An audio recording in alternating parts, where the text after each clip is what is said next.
जाएंगे, हमारे बाल बच्चे, रिश्ते नातेदार कहाँ जाएंगे और कैसे हमारी जीवात्मा का कल्याण होगा, इन सभी प्रश्नों की जानकारी आपको सत्संग के माध्यम से प्राप्त होगी।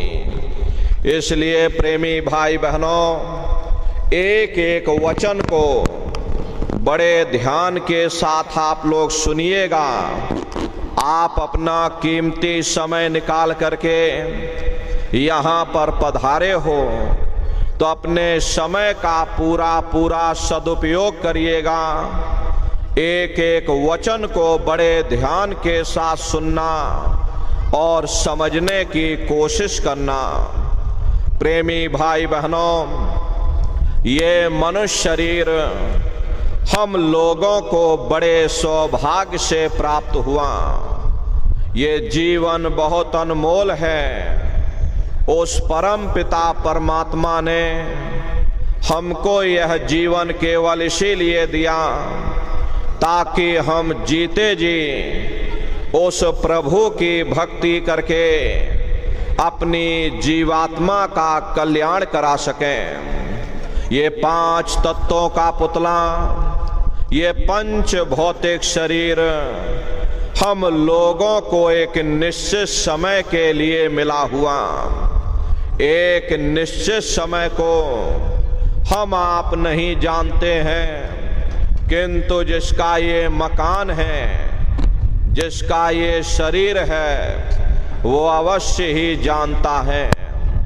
और समय पूरा हो जाने पर मकान मालिक जबरदस्ती इस मकान को खाली करवा लेगा।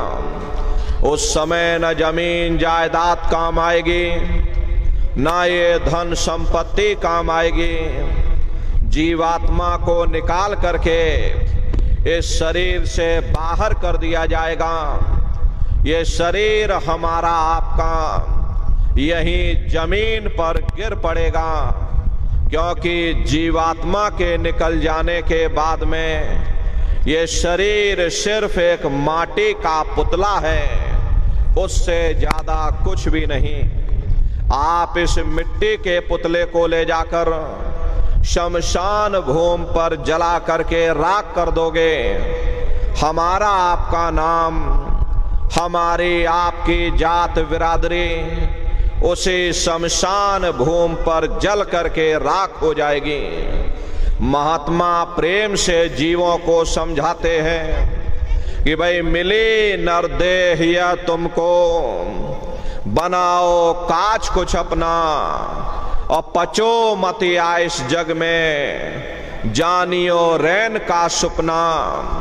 प्रेमी भाई बहनों, जैसे रात में हम लोग स्वप्न देखते हैं, हालांकि उस समय पर हमें स्वप्न सच मालूम पड़ता, असली प्रतीत मालूम होता, लेकिन जब हम सुबह उठते हैं, जब हमारी आंखें खुलती हैं, तब हमें होश आता, नहीं भाई हम तो स्वप्न देख रहे थे, ये सब भ्रम है।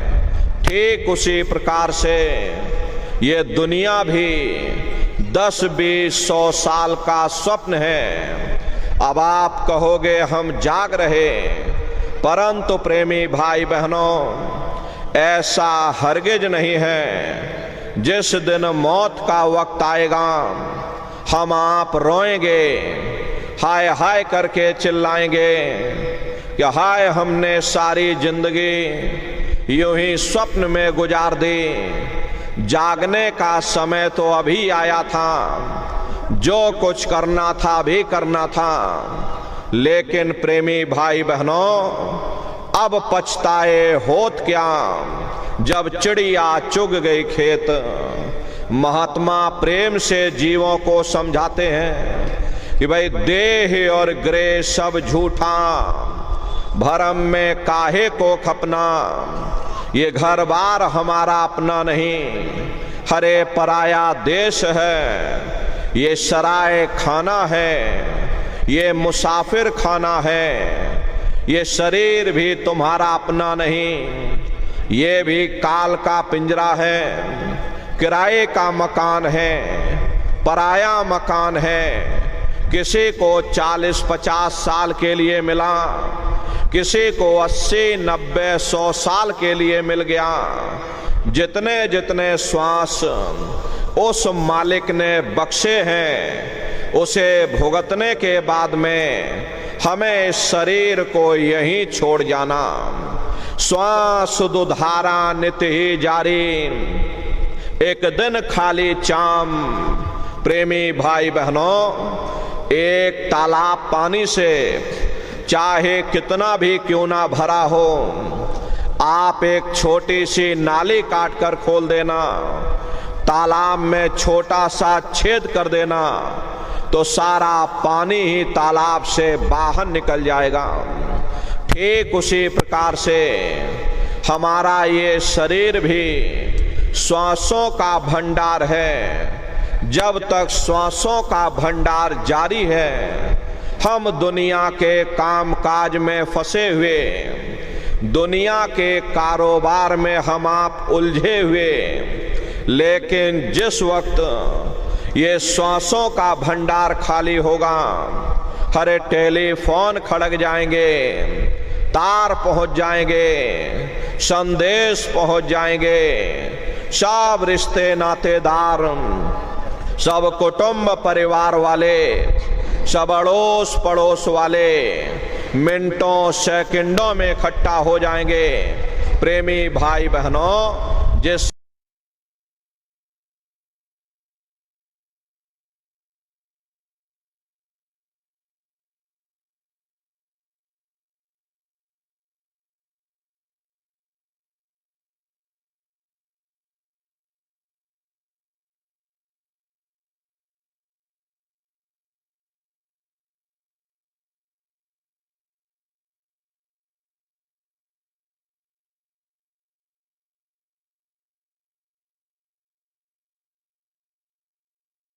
कष्ट नहीं होता, जनमत मरत दुसह दुख हुई। सहजो बाई ने बयान किया है कि सहजो मौत आईया, अंग अंग दिया तोड़, और हिया जरे छाती फटे, उठे पीर घन घोर। गुरु महाराज सत्संग में फरमाते थे कि जैसे 1,00,000 बिच्छू एक साथ मिल करके हमारे शरीर पर डंक मारे, उससे भी लाखों करोड़ों गुना ज्यादा मौत के समय में दर्द होता है। जब मृत्यु आती है तो किस तरह से प्राण निकलते, प्राणों के निकलने की क्या प्रक्रिया होती है, पहले उसे आप अच्छे से समझ लीजिए। देखो प्रेमी भाई बहनों, जैसे संसार में महाप्रलय आती है, महाप्रलय के समय क्या होता, सबसे पहले पूरी पृथ्वी ढह जाती। ये पृथ्वी पानी में घुल करके और पानी बन जाती है। मानव सृष्टि की प्रलय एक बड़ी कयामत है और शरीर की प्रलय एक छोटी कयामत है। तो जैसे ही मौत आती, सबसे पहले गुदा चक्र टूटता है, सिमटत भास श्वास उठ जावे, और प्राणपति जब सिमट समावे, उस समय हमारी ये श्वासें रुक जाती, शरीर की चेतना पीछे सिमटने लगती। तो सबसे पहले गुदा चक्र टूटता है, क्योंकि गुदा चक्र में पृथ्वी का वास होता। गुदा चक्र टूट करके ऊपर इंद्रिय चक्र में समा जाता। इंद्रिय चक्र में जल का वास होता, यानी जल ने पृथ्वी को घोल दिया। फिर जब इंद्रिय चक्र टूटेगा तो ऊपर नाभि चक्र में समा जाएगा। नाभि चक्र में अग्नि का वास होता, यानी अग्नि ने फिर जल को सुखा दिया। ये नीचे से सिमटाव होता है, नीचे से ऊपर की ओर सिमटाव होता। फिर जब ये नाभि चक्र टूटेगा तो हृदय चक्र में समा जाएगा। हृदय चक्र में वायु का वास होता, यानी वायु ने अग्नि को फिर अपने में समाहित कर लिया, और इस तरह से वायु आकाश में उड़ गई।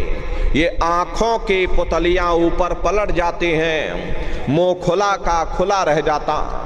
महात्मा प्रेम से जीवों को समझाते कि भाई जब यह कर्म कलाई उपजावे और बुद्धि सुरत की आन दबावे, जब यह जीवात्मा पांचों तत्वों को लांग करके जल पृथ्वी अग्नि वायु आकाश पांचों तत्वों को लांग करके ऊपर आती है, तो काल दाढ़ में आन दबानी और जब ढर के नैनन से पानी, जब काल अपनी दाढ़ में दबाता उस समय नेत्रों से पानी निकलता, इंद्रियां टूट टूट करके चकनाचूर हो जाती, सब रिश्ते नातेदार खड़े रहेंगे, लगे टकटकी दिखे न भाई, वाही समय को करे सहाई।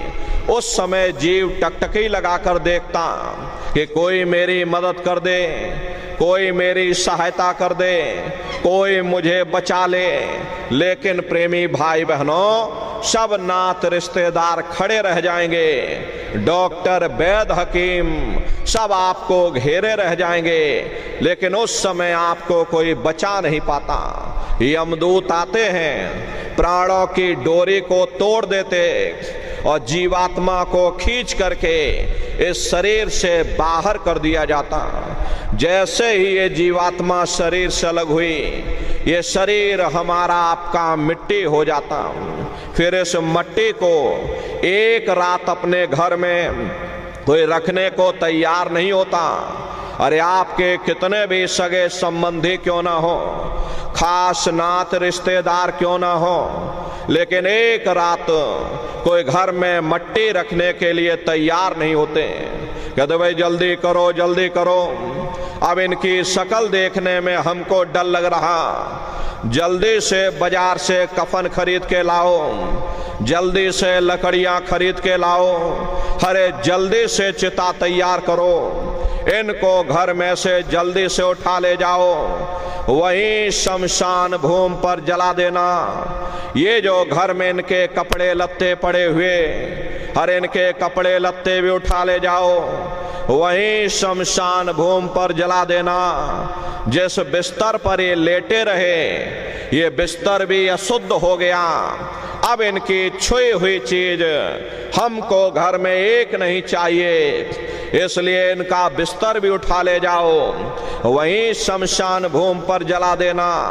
लेकिन उसने कोई सोने की अंगूठी पहनी होगी, उसे धीरे से उतार करके जेब में रख लोगे, बस वही एक अशुद्ध नहीं होगा और बाकी सब अशुद्ध हो जाएगा।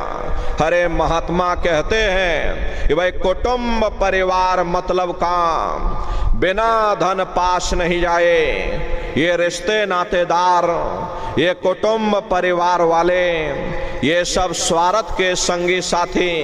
हरे प्रेमी भाई बहनों, आज तुम्हारी जेब में पैसा है तो सब जैसे तैसे तुमसे रिश्तेदारियां कायम कर लेंगे। आज जेब खाली हो जाए, कोई किसी को याद करने वाला नहीं।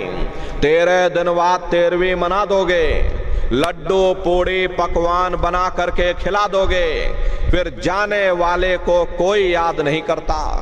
अभी बूढ़े बुजुर्गों से पूछा जाए कि क्या तुमको तुम्हारे माँ बाप की याद आती है, तो कहेंगे भाई नहीं आती। अरे क्यों नहीं आती? तुम्हारे माँ बाप थे, तुमको पाला पोसा बड़ा किया, खुद बेचारे भूखे रहे होंगे, तुम्हारा पेट पाला होगा, तुमको तुम्हारे माँ बाप की याद क्यों नहीं आती? क्योंकि तुम्हारे सामने तुम्हारे लड़के बच्चे हो गए, तुम्हारे नाती पोता पंती और संती हो गए, इसलिए तुम अपने माँ बाप की यादों को धीरे धीरे भूल गए और नई यादों में धीरे धीरे बस गए। ऐसे ही प्रेमी भाई बहनों, एक दिन सब तुमको भी भूल जाएंगे, कोई किसी को याद करने वाला नहीं। ये कहानी तो शमशान भूमि पर समाप्त हो गई। उधर देखो क्या होता, तुम्हारी जीवात्मा को ले जा करके ऊपर धर्मराज की कचहरी में पेश कर दिया जाएगा। वहां पलक झपकते ही तुम्हारे अच्छे बुरे कर्मों का हिसाब किताब हो जाएगा। धर्मराज तुमको सजा सुना देंगे, ले जाओ इनको फलाने नरक में डाल दो, क्योंकि मैंने इनको मौका दिया था, मैंने इनको मनुष्य शरीर दिया था। जब ये माँ के गर्भ में उल्टे लटके हुए थे, उस समय इन्होंने मुझसे प्रार्थना की थी कि हे मालिक, मुझे एक बार मौका दे दो, मुझे एक बार मनुष्य शरीर दे दो, हम भजन करेंगे, भक्ति करेंगे, हम अपनी जीवात्मा का कल्याण करेंगे। तो मैंने इनकी प्रार्थना को स्वीकार कर लिया और इनको मैंने मनुष्य शरीर दे दिया और कह करके मैंने भेजा था कि भाई ये मनुष्य शरीर ये किराए का मकान है, ये तुम्हारा अपना नहीं है। अगर ये तुम्हारा अपना होता तो हमेशा तुम्हारे पास रहता, ये तुम्हारा अपना नहीं, ये मैंने तुमको कुछ समय के लिए किराए का मकान दिया है।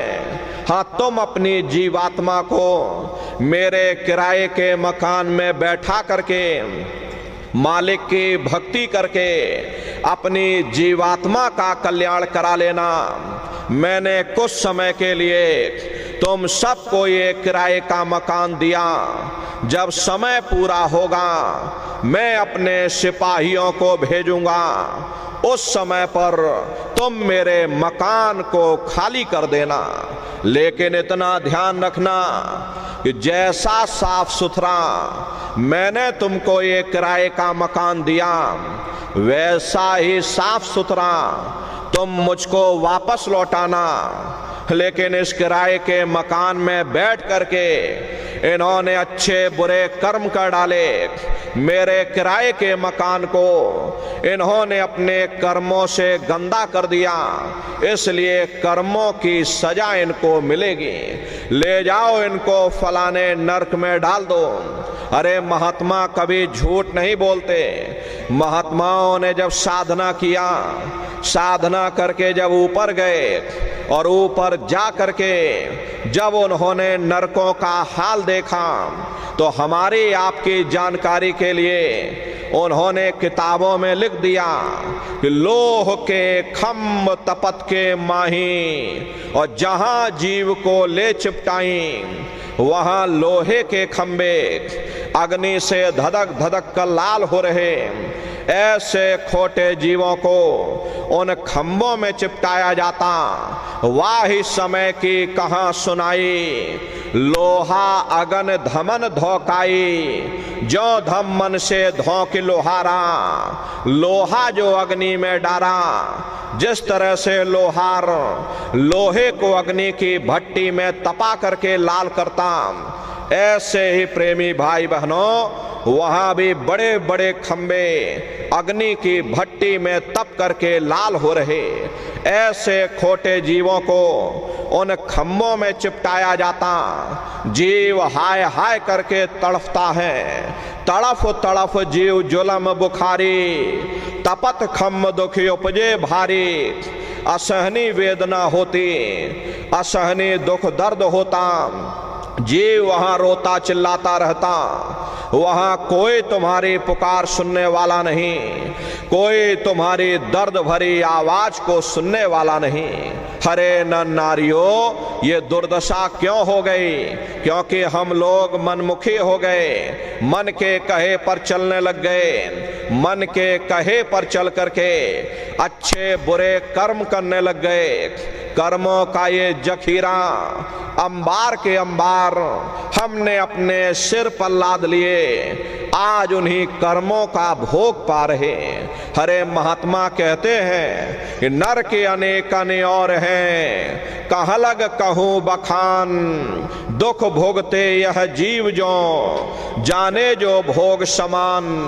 कहते भाई एक नरक नहीं, ऐसे वहां अनेकों अनेक नरक बने हुए, अलग अलग खोटे पाप कर्मों के वहां पर अलग अलग नरक बने हुए। ये जीव अपने अपने कर्म के अनुसार अनंतों अनंत युगों तक, वर्षों की बात नहीं कर रहे, अनंतों अनंत युगों तक जीव नरकों की यातनाओं को भोगता रहता, और नरकों की यातनाएं भोगने के बाद में इसी जीवात्मा को सीधे मनुष्य शरीर नहीं दिया जाता, बल्कि इसे 4 खान 84 लाख योनियों में डाल दिया जाता।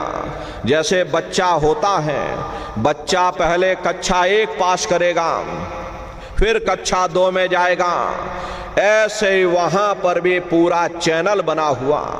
नरकों की यातनाओं को भोगने के बाद में इन्हीं जीवों को 4 खान 84 लाख योनियों में डाल दिया जाता। प्रेमी भाई बहनों, ये 4 खान 84 लाख योनियां ये कोई मामूली योनियां नहीं होती। 4 खान का मतलब होता है अंडज पिंडज उपमज स्थावर, ये 4 खाने होती। पहली श्रेणी पेड़ पौधों की आती, जिनके अंदर पानी का तत्व मौजूद होता। कभी ये भी मनुष्य हुआ करते थे, लेकिन आज अपने कर्मों का भोग पा रहे एक जगह पर बेचारे खड़े हुए। दूसरी श्रेणी कीड़े मकोड़ों की आती है, जिनके अंदर पृथ्वी और अग्नि का तत्व मौजूद होता। तीसरी श्रेणी पंछियों की आती, चौथी चौपाए जानवरों की आती, और 5वीं स्वयं इंसान की आती, जिसके अंदर 5 तत्व जल पृथ्वी अग्नि वायु आकाश 5 तत्व मौजूद होते हैं। प्रेमी भाई बहनों, ये 4 खाने हैं, इनकी अलग अलग कुल 84 लाख योनियां होती हैं। अब आप पेड़ पौधों को देखिए तो पीपल का पेड़ अलग है, छौकर का पेड़ अलग है, नीम का पेड़ अलग है। ऐसे ही अलग अलग प्रजातियों के कीड़े मकोड़े, अलग अलग प्रजातियों के पशु पंछी, कुल मिलाकर के 84 लाख योनियां हैं। हम दुनिया के जीव नरकों की यातनाओं को भोगने के बाद में इन्हीं 84 लाख योनियों में डाल दिए जाते हैं। मामूली कष्ट नहीं होता। अरे हमको आपको गर्मी लग गई तो हम लोग छाया में आ गए, सर्दी लग गई कंबल रजाई ओढ़ लिया, भूख लग गई रोटी खा ली, बीमार हो गए अस्पतालों में चले गए, अपना अपना इलाज करवा लिया। लेकिन देखो इन जानवरों को, क्या गर्मी, क्या सर्दी, क्या बरसात, एक एक रोटी के टुकड़े के लिए बेचारे दर बदर भटक रहे। किसी का हाथ कट गया, किसी का पैर कट गया, किसी को जीते जी काट डाला, मुर्गी की गर्दन ही मरोड़ डाली। अरे उनको भी दर्द होता, उनको भी तकलीफ होती। मादा बिच्छू होती है, मादा बिच्छू की मौत कैसे होती? मादा बिच्छू जब अपने बच्चे को जन्म देती है तो उसी के बच्चे अपनी भूख को मिटाने के लिए अपनी माँ की पीठ पर चढ़ जाते हैं और उसी के मांस को नोच नोच करके खाते हैं। वो तड़फती रहती है, कराहती रहती, लेकिन जब तक हड्डी हड्डी न बच जाए उसके बच्चे अपनी माँ की पीठ से नीचे नहीं उतरते हैं। ऐसे न जाने कितने जीव जंतु इस संसार में भरे पड़े हुए। अरे कई जन्म भय कीट पतंगा, कई जन्म भय मीन कुरंगा, कई जन्म पंखी सरफोयो, कई जन्म है वर वृक्ष जोयो, मिल जगदीश मिलन की वरिया, चिरंकार यह देश सजरिया। करोड़ों करोड़ युगों से नरकों की यातनाओं को भोगने के बाद में फिर हम लोगों को कभी कीड़े पतंगों की योनि में, कभी पेड़ पौधों की योनि में, तो कभी पशु और पंछियों की योनि में डाल दिया जाता। प्रेमी भाई बहनों, 84 लाख योनियों की सबसे जो आखिरी योनि होती है वो गाय और बैल की योनि होती। गाय स्त्री का रूप लेती, बैल पुरुष का रूप लेते। ये 84 लाख योनियों की सबसे आखिरी योनि यानी कि अंतिम पायदान होता। उसके बाद तब जाकर के हम लोगों को दोबारा फिर से मनुष्य शरीर प्राप्त होगा। इसीलिए कहा गया कि बड़े भाग्य मानुष तन पाया, कोट जन्म जब भटका खाया। कोटान कोट जन्म जन्मांतरों तक अलग अलग योनियों में भटकने के बाद में तब बड़े सौभाग्य से हम लोगों को ये मनुष्य शरीर प्राप्त हुआ। बड़े से बड़े देवी देवता भी इस मनुष्य शरीर को पाने के लिए तरसते हैं, क्योंकि उन नरकों से, उन 84 से निकलने का केवल एक ही दरवाजा है, वह केवल मनुष्य का शरीर है। इसी मनुष्य रूपी मंदिर में बैठ करके हम उस परमात्मा की भक्ति कर सकते हैं। इसीलिए संतों महात्माओं ने इस पंच भौतिक शरीर को सच्चा हरि मंदिर कहकर याद किया कि हरि मंदिर यह शरीर है और ज्ञान रतन प्रकट होए, ये असली हरि मंदिर है। जब भी वो परमात्मा मिलेगा इसी हरि मंदिर के अंदर मिलेगा। इसी पंच भौतिक शरीर को गुरु नानक साहब ने नर नारायणी देह कहकर याद किया। ये वो देह है जिसमें नारायण स्वयं विराजमान है। वो नारायण जब भी मिलेंगे तुम्हें तुम्हारे अंदर मिलेंगे। यही कबीर साहब ने लिखा कि जो तिल माही तेल है, जो चकमक में आग, और तेरा साईं तुझ में, और जाग सके तो जाग। जिस तरह से तिल में तेल होता, पत्थर में अग्नि होती है, ठीक उसी तरह से वो मालिक हरेक के घट घट में, हरेक के वजूद के अंदर बैठा हुआ। यही आपकी धर्म पुस्तकों में भी लिखा, करे मोको का धूड़े रे बंदे, मैं तो तेरे पास में, और ना तीरथ में ना मूरत में, मैं तो हूँ विश्वास में। ना मैं तीर्थ में मिलूंगा, ना मैं मूरत में मिलूंगा, ना मैं अन्य किसी कर्म कांड में मिलूंगा, ना मैं ग्रंथों में मिलूंगा, ना मैं पोथियों में मिलूंगा, ना मैं किताबों में मिलूंगा। चाहे सारी उम्र बैठ करके तुम अखंड रामायण पढ़ते रहो, हरे मैं जब भी मिलूंगा तो मैं तुम्हारे अंदर मिलूंगा। हरे प्रेमी भाई बहनों, बड़ी सीधी सी बात है। ये अगर खाना बनाने की किताब सारी उम्र बैठ करके पढ़ते रहोगे, ये खाना ऐसे बनता है और खाना वैसे बनता है, खाने में नमक डाला जाता है, खाने में तेल डाला जाता, तो कभी तुम्हारा पेट नहीं भर सकता।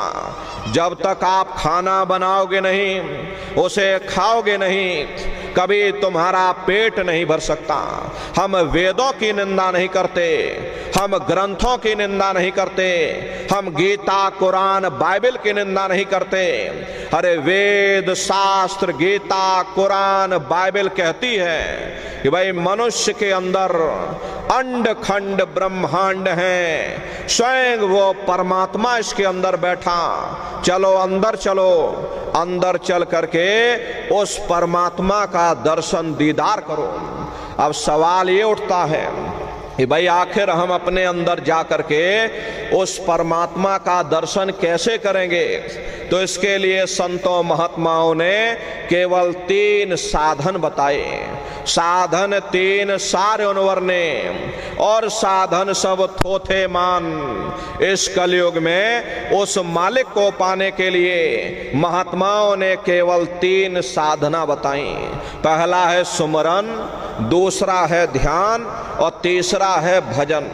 सुमरन कहते हैं मालिक को याद करना, ध्यान कहते हैं अपनी दृष्टि को एकाग्र करना, और भजन कहते हैं कान में उंगली डाल करके उस शब्द को सुनना, उस नाम को सुनना, उस देववाणी आकाशवाणी को सुनना जो 24 घंटे तुम्हारे अंदर गूंज रही। प्रेमी भाई बहनों, ये सुरत शब्द नाम योग की साधना है। संतों का जो इतिहास रहा, संतों के इतिहास में सबसे पहले कबीर साहब आए, जिन्होंने सुरत शब्द नाम योग की साधना जारी की। उसके बाद गुरु नानक साहब आए, उसके बाद और भी महात्मा आए। कबीर नानक दादू दरिया, भीखा रविदास पलटू जगजीवन। चित्रकूट में आप चले जाइए, गोस्वामी जी महाराज जिन्होंने रामचरित्र मानस बनाई।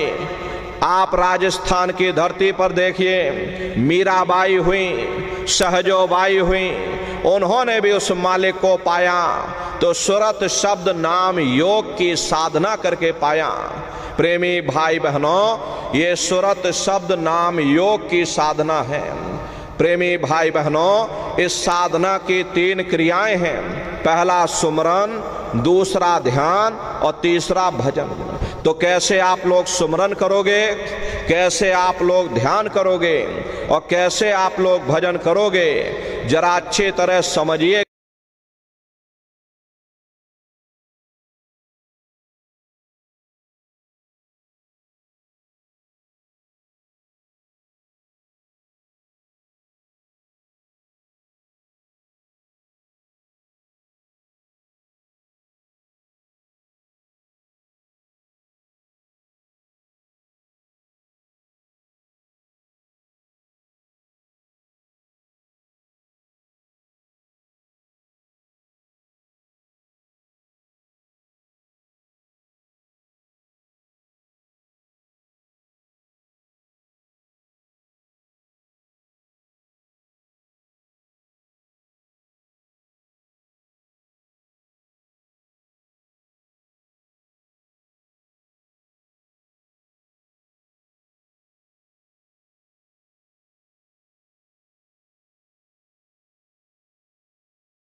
उन्होंने साहिब नाम सिद्ध किया।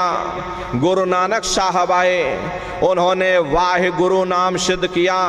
गोस्वामी जी महाराज आए, उन्होंने राम नाम सिद्ध किया। मीराबाई आई, उन्होंने गिरधर नाम सिद्ध किया। इसी तरह प्रेमी भाई बहनों, हमारे गुरु महाराज जय गुरुदेव नाम सिद्ध करके गए। जय गुरुदेव नाम का जहाज लगा कर गए। अगर ये जहाज पर सारी दुनिया बैठेगी, ये जहाज सारी दुनिया को पार करेगा। एक है साध है सब सद है, और सब साध है सब जाए। इसलिए अपने गुरु की उंगली पकड़ लो। गुरु तुम्हारा सच्चा रहबर। अरे गुरु गोविंदो खड़े काके लागो पाई, और बलिहारी गुरु आपने जिन गोविंद यो बताई। महिमा उन्हीं की है जिन्होंने गोविंद को लखा दिया। इसीलिए कहा जाता कि गुरुर ब्रह्मा गुरुर विष्णु गुरुर देवो महेश्वर गुरुर साक्षात पर ब्रह्म तस्मै श्री गुरुवे नमः। इसलिए प्रेमी भाई बहनों, साधना करने से पहले जय गुरुदेव नाम का सुमरन आप सभी लोग करिएगा। सुमरन करने के बाद में फिर आप ध्यान पर बैठिएगा। दूसरा है ध्यान, और ध्यान कहते हैं दृष्टि को एकाग्र करना। कैसे आप लोग ध्यान करोगे, जरा अच्छी तरह समझ लीजिए। अपने अपने घरों में पलथी मार करके बैठिएगा। शरीर को टाइट मत करना। बहुत से लोग क्या करते हैं कि जब आप ध्यान पर बैठते हो तो शरीर को बिल्कुल टाइट कर देते हैं। अब अगर शरीर को ही टाइट कर दोगे, शरीर आपका थक जाएगा, फिर शरीर ढीला पड़ जाएगा। इसलिए पहले से ही अपने शरीर को बिल्कुल ढीला छोड़ देना। जितना आराम से बैठोगे उतना अच्छा रहेगा। तो ढीले बदन से बैठिएगा। आंखों को धीरे से बंद कर देना। दोनों आंखों के मध्य भाग में दूर सामने देखिएगा। सामने आपको अंधेरा दिखाई पड़ेगा। बस उसी अंधेरे में एक जगह पर अपनी दृष्टि को रोकिएगा। होशियारी यही रहे ये आंखों की पुतलियां हिलने ना पाएं। शुरुआती समय में ये हिलेंगी, लेकिन जब आप अभ्यास करोगे, करत करत अभ्यास ते और जड़मत होत सुजान, जब आप अभ्यास करोगे तो आंखों की पुतलियां हिलना बंद हो जाएंगी। तो दूर सामने अंधेरे में एक जगह पर अपनी दृष्टि को रोकिएगा। उस समय किसी के बारे में सोचना नहीं, किसी के बारे में विचार मत करिएगा। निर्विचार होकर के, शून्य होकर के बस सामने उस अंधेरे को देखते रहो। जितना देर बन सके आप उस अंधेरे को देखते रहिएगा। देखते देखते देखते देखते आपकी दृष्टि अंधेरे में एकाग्र हो जाएगी। और जैसे ही आपकी दृष्टि उस अंधेरे में एकाग्र होगी तो सुई की नोक के बराबर काले में भी काला बिंदु, बड़ा चमकीला बिंदु होगा। तारे की तरह चम चम चम चम चमकेगा। वो सामने आपको दिखाई पड़ जाएगा। जब वो चमकदार बिंदु सामने दिखाई पड़ जाए तब आप अपनी दृष्टि को उस बिंदु पर एकाग्र करिएगा। जब आप अपनी दृष्टि बिंदु पर एकाग्र करोगे तो वही बिंदु दरवाजा है। वो दरवाजा खुल जाएगा। ये शिव नेत्र खुल जाएगा। ये दिव्य दृष्टि खुल जाएगी और आप दरवाजे के अंदर दाखिल हो जाओगे। एक बार प्रेमी भाई बहनों ये दिव्य दृष्टि खुल जाए, फिर क्या भूत, क्या भविष्य और क्या वर्तमान, कोई भेद आपके सामने गुप्त नहीं रहेगा। लाखों वर्ष पहले क्या हुआ था, भविष्य में क्या होने वाला है, आप बैठ करके ध्यान में सब कुछ देख सकते हो। तो यह है ध्यान करने का तरीका। और तीसरा है भजन। गाने बजाने का नाम भजन नहीं है। नाच गाना ढोल मजीरा का नाम भजन नहीं है। भजन कहते हो उस रूहानी आवाज को सुनना, उस देववाणी, उस आकाशवाणी को सुनना जो 24 घंटे तुम्हारे अंदर गूंज रही। तो कैसे भजन करोगे जरा अच्छी तरह से समझ लीजिए। ये दोनों उंगली कानों में डाल करके एक कानों को बंद कर देना। कान इसीलिए बंद किए जाते हैं ताकि बाहर की कोई आवाज हमको सुनाई न पड़े। अपनी सुविधा से बैठिएगा। कुर्सी पर चाहे कुर्सी पर बैठ जाओ, सोफे पर चाहे सोफे पर बैठ जाना, या कोई तकिया इस तरह से रख लेना और दोनों कोहनी यहाँ रख करके दोनों उंगली कानों में डाल करके ये कानों को बंद कर लेना। बहुत सी हमारी माताएं बहनें हैं, बूढ़े बुजुर्ग हैं, अरे भाई आपके घुटनों में दर्द होता, रीढ़ की हड्डी में दर्द होता, आप बैठ करके भजन नहीं कर पाते हो तो आप लेट करके भजन करिएगा। ऐसे सीधे लेट जाना, लेटे लेटे आंख और कान को बंद कर देना। मतलब तो आंख और कान को बंद करना है, चाहे आप लेट करके करो या चाहे आप बैठ करके करो। यही कहा गया कि आंख कान मुख बंद कराओ, अनहद झिंगा शब्द सुनाओ। यानी पहले अपनी आंख को बंद करो, अपने मुख को बंद करो, दोनों उंगली कानों में डाल करके ये कानों का उसी शब्द को महात्माओं ने नाम कहा। कलयुग केवल नाम आधारा, सुमेर सुमेर नर उतर ही पारा। कलयुग में केवल नाम का आधार है, वो नाम तुम्हारे अंदर 24 घंटे गूंज रहा। तो उसी घंटे संग की आवाज को महात्माओं ने शब्द या नाम कहा। उसी को ईसा मसीह साहब ने वर्ड या लागस कहकर याद किया। उसी को गुरु नानक साहब ने अनहद वाणी कहकर याद किया। चीन में जो महात्मा हुए उन्होंने इसको ताओ कहकर याद किया और हिंदू महात्माओं ने इसे देववाणी आकाशवाणी कहकर याद किया। उन अलग अलग महात्माओं ने अपनी अपनी भाषा में हम लोगों को समझाने की कोशिश की कि भाई वो घंटे शंख की आवाज तुम्हारे सबके अंदर गूंज रही, वो आपको सुनाई पड़ेगी, लेकिन शुरुआती समय में आपको ऐसा मालूम पड़ेगा कि कहीं बड़ी दूर पर घंटियां बज रही, टन टन टन, लेकिन सुनाई हर एक को पड़ेगी। प्रेमी भाई बहनों, जब घंटे शंख की आवाज आपको सुनाई पड़ने लग जाए तब आप उस आवाज को पकड़ लेना, उसको सुनने लग जाना।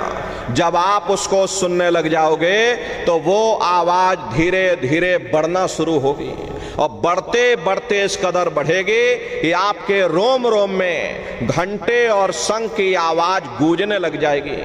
स्नान करने के बाद ये जीवात्मा हंस रूप हो जाती है। हंसन मिले हंसा हो जाई, मिले जो अमी आहारा है। जीवात्मा का खुद का प्रकाश उस अमृत के सरोवर में स्नान करने के बाद में 16 सूर्य के बराबर हो जाता। तो फिर यही जीवात्मा चौथे मंडल के शब्द को पकड़ करके चौथे मंडल की चढ़ाई करती है। 2 पर्वत के संग निहारो और भंवर गुफा ते संत पुकारो। 2 पर्वतों को पार करने के बाद वो बड़ा सुंदर देश आता जिसे महात्माओं ने भंवर गुफा कहा। वहां के जो मालिक हैं वो सोहंग पुरुष हैं। वहां बंशी यानी मुरली की मधुर ध्वनियां सदा उस लोक में उच्चारण होती रहती और सोहंग पुरुष का दर्शन करने के बाद में ताके परे धाम सतनामा और 3 बजे सतलोक ठिकाना। सोहंग देश के ऊपर वो 5वां देश आता जैसे महात्माओं ने सचखंड देश कहा। वो सचखंड देश अजर अमर अविनाशी सदा एक रस रहने वाला देश है। वहां न काल है, न कर्म है, न दुख है, न संताप है, न पुण्य है, न पाप है। जो जीवात्माएं वहां पहुंच जाती हमेशा के लिए जन्म मरण के बंधनों से आजाद हो जाती। वहां के जो मालिक हैं वो सतपुरुष भगवान हैं जिनके रोम रोम में खरबों खरब सूरज चांद सितारे प्रकाशवान। वही हमारे आपके सच्चे मालिक हैं, वही हमारे आपके सच्चे पिता हैं। हमको आपको वहीं से नीचे उतारा गया, फिर शब्द को पकड़ करके शब्द शब्द पौड़े पर चढ़कर और पहुंचो सचखंड सतनाम। तो शब्द कब पकड़ में आएगा? जब आप भजन करोगे। और भजन कैसे किया जाएगा जरा अच्छी तरह से समझ लीजिए। ये आंख और कान को बंद करिएगा लेकिन मन को रोकिएगा। ऐसे समय पर तुम्हारा ये मन जरूर भागेगा। अभी आप यहाँ सत्संग में बैठे हो लेकिन शरीर बेचारा यहाँ बैठा, लेकिन मन तुम्हारा सारी दुनिया में भाग रहा। अब किसी को पानी पीने जाना है, मन पानी पीने में पहुंच गया। कोई बाल बच्चों को घर में छोड़कर आया, मन बाल बच्चों में पहुंच गया। कोई दुकान दफ्तर छोड़ करके आया, मन दुकान दफ्तर में पहुंच गया।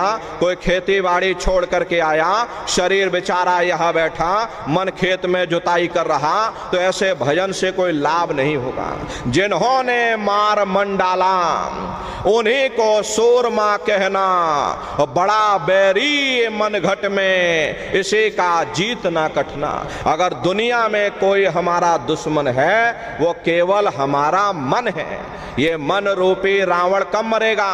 जब 9 द्वारों पर फतेह हासिल करके तुम यहाँ 10वें द्वार पर चढ़ जाओगे तब सही मायने में दशहरा मनाई जाएगी। अरे बाहर की दशहरा नहीं है जो लकड़ी का रावण बना देते हो और फूंक फांक करके घर चले आते, कहते भाई हमने रावण मार दिया। अरे महात्माओं ने कहा था भाई सही मायने में तुम दशहरा कब मनाओगे? जब 9 द्वारों पर फतेह हासिल करके तुम यहाँ 10वें द्वार पर चढ़ जाओगे तब सही मायने में विजयदशमी मनाई जाएगी। तब ये मन रूपी रावण मरेगा, तब तुम्हारी ये जीवात्मा, अरे इसी जीवात्मा को महात्माओं ने राम भी कहा। अरे आपकी धर्म पुस्तकों में लिखा है, एक राम दशरथ का बेटा, एक राम घट घट में लेटा, एक राम का शकल पसारा, एक राम है सबसे न्यारा। एक वो राम है जो अयोध्या के वासी हैं। और एक राम घट घट में लेटे, यानी हमारे आपके जीवात्मा जो हर एक के अंदर मौजूद है। महात्माओं ने कहा भाई एक वो राम है, और एक राम का शकल पसारा, यानी पहले स्थान के मालिक वो निरंजन भगवान जिनको दुनिया त्रिलोकीनाथ कहती है, जिनका ये पूरा पसारा पूरा संसार है। महात्माओं ने कहा भाई एक वो राम है, और एक राम है सबसे न्यारा, पांचवें स्थान के मालिक वो सतपुरुष भगवान जो हमारे आपके सच्चे पिता हैं। महात्माओं ने कहा भाई एक वो राम है। तो महात्मा तो उस राम की महिमा गाते हैं। मोटी बात आप लोग पकड़िए कि भजन कैसे करोगे, ये आंख और कान को बंद कर लेना, ऊंचा ध्यान दे करके सुनना। शुरू में सीटी जैसी आवाज आप सभी को सुनाई पड़ेगी, उसे आप पकड़ लेना, सुनते रहना, सुनते सुनते उसी में लीन हो जाना। जब आप उसमें लीन हो जाओगे तो कुछ समय बाद में दोबारा आपको अनुभव होगा कि कहीं बड़ी दूर से एक महीन आवाज, घंटे और शंख की आवाज हमारे कानों में बज रही। जब घंटे और शंख की आवाज आपको सुनाई पड़ने लग जाए तब आप सीटी की आवाज को छोड़ देना और घंटे शंख की आवाज को पकड़ लेना। एक बार प्रेमी भाई बहनों आप उस आवाज को पकड़ लो, फिर वो आवाज आपको नहीं छोड़ेगी, खींच करके शरीर से बाहर कर देगी। रोज आना, रोज जाना, रोज ब्रह्मांडों की सैर करना, रोज देवी देवताओं के दर्शन करना, रोज राम और कृष्ण के दर्शन करना, और घूम करके फिर अपने शरीर रूपी घोंसले में वापस चले आना। तो ये सुमरन, ध्यान और भजन तीन क्रियाएं आपको बताई गई, नित्य नियम से करिएगा, नागा नहीं होने पाए। अरे आप शरीर को देखो, भोजन देते हो, सुबह दोपहर शाम खाते हो, लेकिन कभी आपने विचार नहीं किया ये जीवात्मा जो जन्म जन्मांतरों से बेचारी भूखी प्यासी बैठी, कभी आपने इसको भोजन नहीं दिया। अरे इसका भोजन शब्द है, इसका भोजन नाम है। अपना नियम बनाइए कि पहले अपनी जीवात्मा को भोजन देंगे, फिर अपने शरीर को भोजन देंगे। अगर ये नियम आपने बना लिया तो आपका लोक भी बन जाएगा और आपका परलोक भी बन जाएगा। प्रेमी भाई बहनों, मालिक को पाने के लिए तुम्हें घर बार छोड़ने की जरूरत नहीं है, तुम्हें समाज छोड़ने की जरूरत नहीं है, तुम्हें जात बिरादरी बदलने की जरूरत नहीं है। अरे जात पात के रगड़े झगड़े ये हमारे अपने नहीं है, ये सिर्फ हमारे मन की खुराफात है। अरे आप सभी लोग बुद्धिमान हो, अपनी अपनी बुद्धि से आप सभी लोग विचार करिएगा। जब गुरु नानक साहब नहीं आए थे तब कोई सिख नहीं था, जब मोहम्मद साहब नहीं आए थे तब कोई मुसलमान नहीं था, जब ईसा मसीह साहब नहीं आए थे तब कोई ईसाई नहीं था, और पीछे लौटते चले जाओ तो केवल मनुष्य ही मनुष्य रह जाते हैं। ये रगड़े झगड़े किसने पैदा किए? ये हमने आपने पैदा किए। अरे कोई भी महात्मा यहाँ पर आकर के ना कोई कौम मनाने आता है, ना कोई मजहब चलाने आते हैं, और ना ही आप हमारे हाथों में ये डंडे और तलवारें देने के लिए आते हैं। अरे आप तो सच्चा मार्ग, सनातन मार्ग समझाने के लिए इस धरा भूमि पर शरीर रूप में अवतरित होते हैं। हरे प्रेमी भाई बहनों, सुपच जात के भंगी थे, रैदास जी जात के हरिजन थे, मीराबाई जात की छत्राणी थी। अगर वे सब उस मालिक को प्राप्त कर सकते हैं तो आप भी उस मालिक को प्राप्त कर सकते हो। जाति पाति पूछे नहीं कोई, और हरि का भजय सो हरि का हुई। लोग यहाँ जात पात बनाते बनाते मर गए, लेकिन ऐ नन्नारियों, जब तुम्हारी ये जीवात्मा इस मनुष्य रूपी चोले को छोड़ करके ऊपर धर्मराज की कचहरी में पहुंचेगी, वहां न तुमसे ये पूछा जाएगा कि तुम के जाति के हो, तुम किस कौम के हो, तुम किस मजहब के हो, तुम हिंदू हो या मुसलमान हो, तुम हिंदुस्तान से आए हो या तुम पाकिस्तान से आए हो। अरे वहां तुम्हारे कर्म देखे जाएंगे, जाएंगे, भक्ति भाव देखा जाएगा, मालिक से मिलने का प्रेम और प्यार देखा जाएगा। इसीलिए महात्मा कहते हैं भाई मालिक को पाने के लिए तुम्हें जात बिरादरी बदलने की जरूरत नहीं है, तुम्हें समाज छोड़ने की जरूरत नहीं है, तुम्हें बाल बच्चे छोड़ने की जरूरत नहीं है, तुम्हें साधु सन्यासी और बाबा बनने की जरूरत नहीं। अरे भाई तुम अपने अपने घर परिवार में रहो, अपने अपने बाल बच्चों के साथ रहो, अपने अपने समाज में रहो, समाज की रीत नीति के अनुसार रहो, मेहनत और ईमानदारी से काम करो और 24 घंटे में घंटा 2 घंटा अपनी जीवात्मा के कल्याण के लिए सुरत शब्द नाम की कमाई यानी सुमरन ध्यान और भजन करिएगा। प्रेमी भाई बहनों, यही दौलत तुम्हारे काम आएगी, बाकी सब यहीं पड़ा रह जाएगा। सुई की एक नोक भी तुम्हारे साथ में जाने वाली नहीं है। अरे बड़े बड़े राजे महाराजे आए, सारी जिंदगी उन्होंने ये किला बनाते बनाते गुजार दिया। आज उनके किलों को जाकर देखिए, आज खंडहर बने पड़े हुए। विश्व विजेता सिकंदर सारी दुनिया पर राज करने का ख्वाब देखता था, वो भी मुट्ठी खोल करके चला गया। कोई क्या साथ लेकर के जाएगा? जो चीज तुम्हारे साथ में जाने वाली वो केवल परमात्मा की भक्ति है। इसलिए प्रेमी भाई बहनों, वो दौलत कमा लो जो अंत समय में तुम्हारे काम आवे, वरना ये समय तुम्हारा निकलता जा रहा, ये श्वासों की पूंजी दिन प्रतिदिन कम होती जा रही। एक समय ऐसा आएगा ये बुलबुला तुम्हारा फूट जाएगा, फिर ना जाने दोबारा ये मनुष्य शरीर मिले ना मिले। अरे भटकते रह जाओगे युगों युगों के लिए नरकों और चौरासियों में। इसलिए प्रेमी भाई बहनों, अहो भाग्य है आपका, आपको ये मनुष्य शरीर मिल गया। इस मनुष्य रूपी मंदिर में बैठ करके वो आत्म धन कमा लो, वो रूहानी खजाना कमा लो, जिससे तुम्हारी जीवात्मा का कल्याण हो जावे। तो सुमरन ध्यान और भजन नित्य नियम से करिएगा। और देखो प्रेमी भाई बहनों, सभी लोग शाकाहारी रहना, क्योंकि हमारे गुरु महाराज ने शाकाहार पर विशेष जोर दिया। गुरु महाराज हमारे कहते थे कि बच्चे बच्चियों तुम लोग शाकाहारी रहना, शाकाहार का प्रचार करते रहना, इसी से देश और दुनिया में भारी परिवर्तन होगा। हरे नर नारियों, परिवर्तन कोई कानून बनाने से नहीं होता, परिवर्तन कोई आंदोलन करने से नहीं होता, परिवर्तन कोई तोड़ फोड़ करने से नहीं होता। परिवर्तन तब होता है जब लोगों के विचार बदलते, लोगों की भावनाएं बदलती, और विचार जब बदलेंगे जब लोगों का खान पान शुद्ध होगा। अरे देसी कहावत है कि जैसा खाए अन्न और वैसा होए मन। जब इंसान पशुव्रती भोजन करेगा उसकी बुद्धि स्वतः ही पशुओं जैसी हो जाएगी, सोच विचार उसका चिंतन स्वतः ही पशुओं जैसा हो जाएगा। फिर जिस शराब के नशे में माँ बहन बेटे की पहचान खत्म हो जाए, उस शराब को पी करके ये कैसे पता चलेगा कि क्या अच्छा और क्या बुरा है।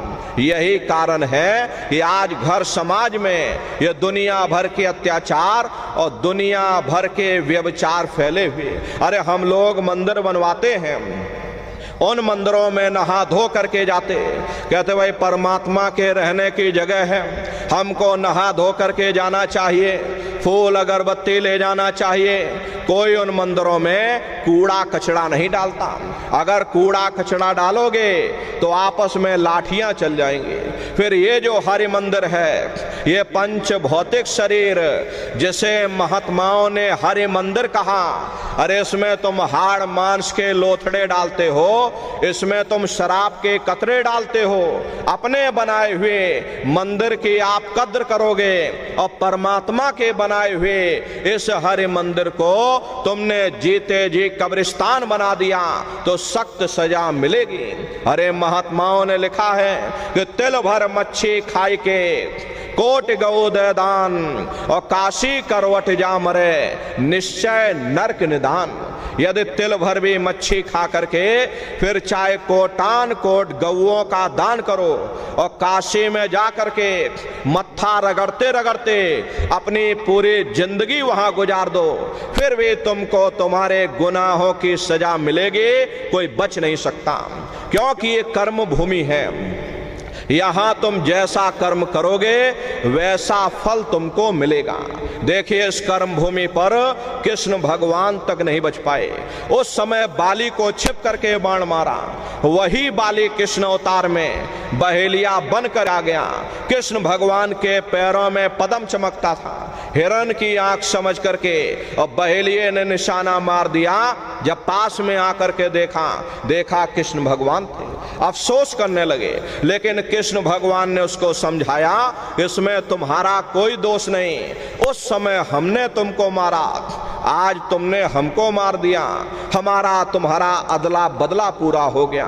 कर्म प्रधान विश्व रच राखा और जो जस करे सो तस फल चाखा। ये कर्मों का ऐसा देश है, यहाँ तुम जैसे बीज बोगे वैसे ही फसल काटोगे। इसलिए प्रेमी भाई बहनों, आपसे हमारी प्रार्थना है कि आप लोग शाकाहारी रहिएगा। अरे तरह तरह की बीमारियां जो आज के समय में आ रही, इसका मुख्य कारण एक ही है कि लोगों का खान पान गंदा हो गया। अपनी बुद्धि से विचार करिए, इंसानों के खून में जब जानवरों का खून मिल जाएगा, इंसानों के अंदर जब जानवरों के कीटाणु पहुंच जाएंगे तो न जानवरों की दवा काम में आएगी न इंसानों की दवा काम में आएगी। परिणाम क्या होगा? ऐसी महामारियां फैलेंगी। इसलिए प्रेमी भाई बहनों, आपसे हमारी प्रार्थना है कि आप लोग शाकाहारी रहिएगा। कोई ऐसा नशा मत करना जिससे बुद्धि तुम्हारी पागल हो जाए और घर में माँ बहन बेटे की पहचान खो दो। अरे आप अपने आप को कट्टर हिंदू मानते हो, अरे भाई हम कट्टर हिंदू हैं, हमसे बड़ा सनातनी दुनिया में कोई दूसरा नहीं, हम राम को मानने वाले हैं और हम कृष्ण को मानने वाले। अरे आप राम को मानते हो और आप कृष्ण को मानते हो तो उनके आदर्शों पर भी चलना सीखो। राम ने कभी नहीं कहा कि तुम मांस खाओ या कृष्ण ने कभी नहीं कहा कि तुम शराब पियो। जितने देवी देवता अवतार हुए सभी यही कह करके गए कि अहिंसा परमो धर्मा। अगर हमने किसी को बनाया नहीं तो मिटाने का अधिकार हमारे पास नहीं। हरे नर नारियों, आप इंसान हो, इंसान का काम है दया करने का, दया धर्म का मूल है। इसलिए आप जीवों पर रहम करो, रूहों पर रहम करो। सभी लोग शाकाहारी रहना, शाकाहार का प्रचार अपने अपने क्षेत्रों में बराबर आप लोग करते रहिएगा। अरे सतयुग कैसे आएगा? राम राज कैसे आएगा? राम राज कोई भाषण देने से नहीं आने वाला। राम राज जब आएगा जब आप लोग धर्म का प्रचार करोगे, और धर्म का प्रचार करने की जिम्मेदारी हम सभी प्रेमी भाई बहनों की है, क्योंकि हम सभी लोग अपने गुरु के जलाए हुए चिराग हैं। अगर एक एक चिराग एक एक गांव में पहुंच जाएगा, ये पूरा गांव प्रकाशवान हो जाएगा, ये पूरा समाज प्रकाशवान हो जाएगा। गुरु महाराज के संदेशों को जन जन के बीच में पहुंचाने की जिम्मेदारी हम सभी प्रेमी भाई बहनों की है। हमारे गुरु महाराज कह करके गए, बच्चा गांव गांव में तुम भजन केंद्र की स्थापना करो, गांव गांव के लोग भजन करने लग जाएं, गांव गांव में सत्संग होने लग जाए, गांव गांव के लोग शाकाहारी हो जाएं, गांव गांव के लोग सदाचारी हो जाएं, आंखों में मां बहन बेटी की पहचान कायम हो जाए। जब हमारा गांव बदल जाएगा, यह पूरा समाज बदल जाएगा, निश्चय ही कलयुग में सतयुग आ जाएगा। इसलिए प्रेमी भाई बहनों, धर्म के प्रचार में आप सभी लोग अपना अपना योगदान दीजिएगा। देखिए हमारे गुरु महाराज परम संत बाबा जय गुरुदेव जी महाराज ने एक अच्छे समाज के निर्माण के लिए, चरित्रोत्थान के लिए, लोगों को शाकाहारी और सदाचारी बनाने के लिए 116 वर्ष की आयु तक अथक मेहनत और परिश्रम किया। हमारे गुरु महाराज ने अपने गुरु की याद में मथुरा आश्रम पर इतना विशाल मंदिर बनवाया। गुरु महाराज हमारे कहते थे कि बच्चा, मंदिर का वो देवता वहां पर बैठ करके बरकत बांट रहा। अरे आप लोग आइए, वहां कोई रुपया पैसा नहीं चढ़ाया जाता, कोई चंदा चुटकी नहीं। अरे आप लोग आए, मंदिर के देवता के सामने अपनी एक बुराई चढ़ा दीजिए। वहां पर बुराई चढ़ाई जाती है कि हम आज से मांस मछली नहीं खाएंगे, हम आज से अंडा शराब का सेवन नहीं करेंगे, हम आज से झूठ नहीं बोलेंगे, हम आज से किसी को धोखा नहीं देंगे। अरे आप अपनी एक बुराई चढ़ा दो, आपकी एक मनोकामना पूरी होगी। ऐसा वरदानी मंदिर गुरु महाराज ने अपने गुरु की याद में मथुरा आश्रम पर बनवाया। उन्हीं की याद में ये पावन भंडारे का कार्यक्रम 20 दिसंबर से और 24 दिसंबर तक मथुरा आश्रम पर मनाया जाएगा। तारीख आप लोग याद रखिएगा, 20 दिसंबर से और 24 दिसंबर तक ये भंडारे का कार्यक्रम होगा। आप सभी प्रेमी भाई बहन भंडारे के कार्यक्रम में सपरिवार सादर आमंत्रित हैं। आप लोग पधारिएगा। प्रेमी भाई बहनों, देश के कोने कोने से दसियों लाख की संख्या में प्रेमी भाई बहन मथुरा दरबार में पधारते हैं। उनके रहने ठहरने के लिए जिले वाई जिले टेंट रावटी डेरे लगाए जाते, जिले वाई जिले वहां पर भंडारे चलाए जाते हैं। हजारों हजार की संख्या में बराबर वहां भंडारे चलते रहते। अपना बहुत बड़ा आश्रम है, करीब करीब 10 किलोमीटर के व्यास में अपना आश्रम बना हुआ, वहीं पर एक कार्यक्रम होता है। अपने आश्रम पर गुरु महाराज की एक छोटी सी गौशाला भी है। गुरु महाराज के पास कुल 2 गाय थी। 2 गायों का ही इतना बड़ा परिवार है कि आज के समय में करीब करीब 3000 गाय हैं और 3000 के ऊपर सांड हैं। गौशाला अलग है, नंदीशाला अलग है। किसी को बाहर नहीं भेजा जाता, क्योंकि गुरु महाराज कह करके गए, बच्चा इनको यहीं रखना, यहीं सेवा पानी करना। अगर बाहर भेज दोगे लोग मार देंगे, काट देंगे। इसीलिए चाहे गाय हो या चाहे बैल हो, हमारे यहाँ किसी को बाहर नहीं भेजा जाता। गायों के लिए अलग से गौशाला है, सांडों के लिए अलग से नंदीशाला बनी। उसी के बगल में अपना एक बहुत बड़ा विद्यालय भी है, जिसमें 2500 से 3000 बच्चे निःशुल्क विद्यादान करते हैं। कॉपी किताब पढ़ाई लिखाई बिल्कुल निःशुल्क है। प्रेमी भाई बहनों, आप पधारिएगा, अपनी आंखों से वहां का नजारा देखिएगा। ये भंडारे के कार्यक्रम में आप सभी प्रेमी भाई बहन सपरिवार पधारिएगा और अपने अपने बच्चों को भी साथ में लेकर के आया करिए। हम लोग ये सोचने लगते हैं, अरे बच्चों को क्या करेंगे ले जाकर, ये बच्चे छोटे हैं, इनको घर में रहने दो, इनको पढ़ाई लिखाई करने दो। अभी इनकी पढ़ाई लिखाई की उम्र है, ये सत्संग सुनना, ये भजन पूजा पाठ करना, ये तो हम लोगों का काम है। इन बच्चों को घर पर पढ़ाई लिखाई करने दो। बस यहीं पर हम आप धोखा खा जाते हैं। प्रेमी भाई बहनों, अरे पढ़ाई लिखाई जरूरी है, हम ये बात आपकी मानते हैं कि आज के समय में शिक्षा बहुत जरूरी है। अरे हमको भी गुरु महाराज ने पढ़ाया लिखाया, हम कोई अंगूठा छाप नहीं है। गुरु महाराज ने हमको भी पढ़ाया लिखाया। लेकिन प्रेमी भाई बहनों, पढ़ाई लिखाई के साथ साथ अच्छे संस्कार भी जरूरी हैं। और संस्कार कोई MA BA की डिग्री करने से नहीं पढ़ते, संस्कार कोई डिप्लोमा करने से नहीं पढ़ते। अगर MA BA की डिग्री करने से बच्चों के अंदर संस्कार पड़ जाते तो हिंदुस्तान में इतने वृद्धाश्रम न खोले गए होते। अरे संस्कार पढ़ेंगे महात्माओं के वचनों से, संस्कार पढ़ेंगे सत्संग के माध्यम से। ये बच्चे देश के भविष्य हैं। इन बच्चों के अंदर अच्छे संस्कार डालना ये समय की बहुत बड़ी मांग है।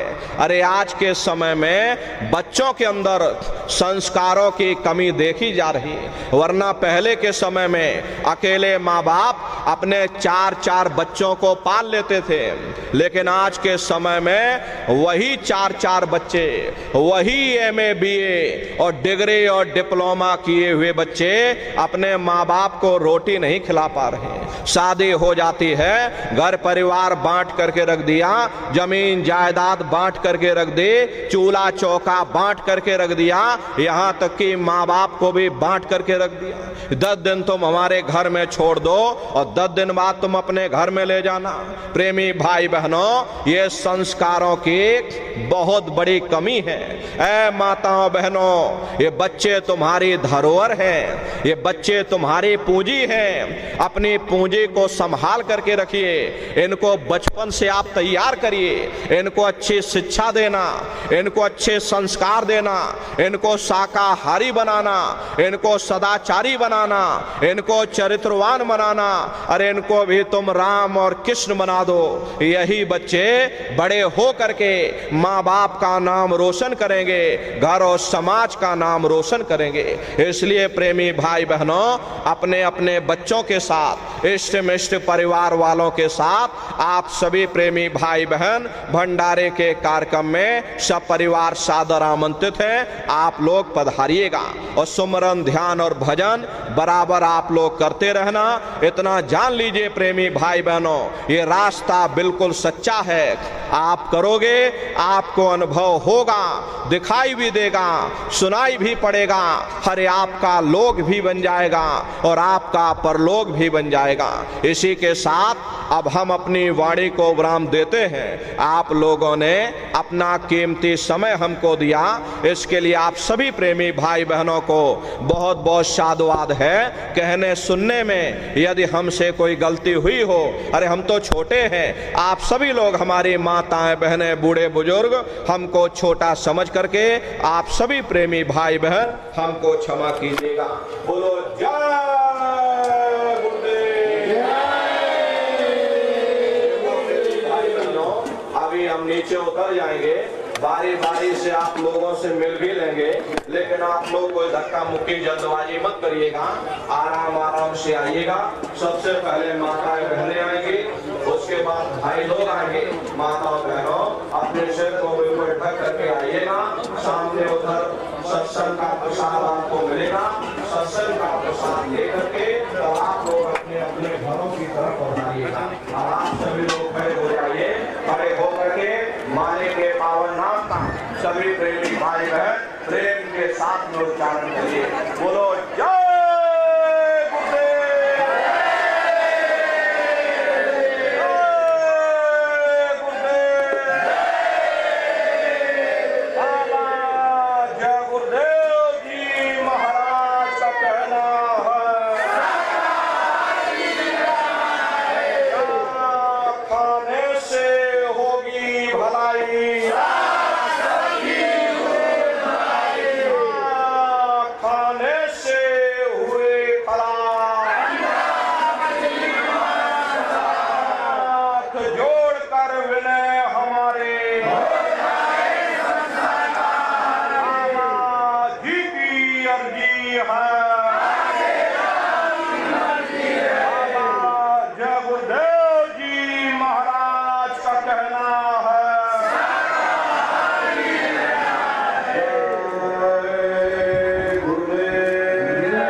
महाराज जी आप सबसे मिलने के लिए मंच के नीचे आ रहे हैं।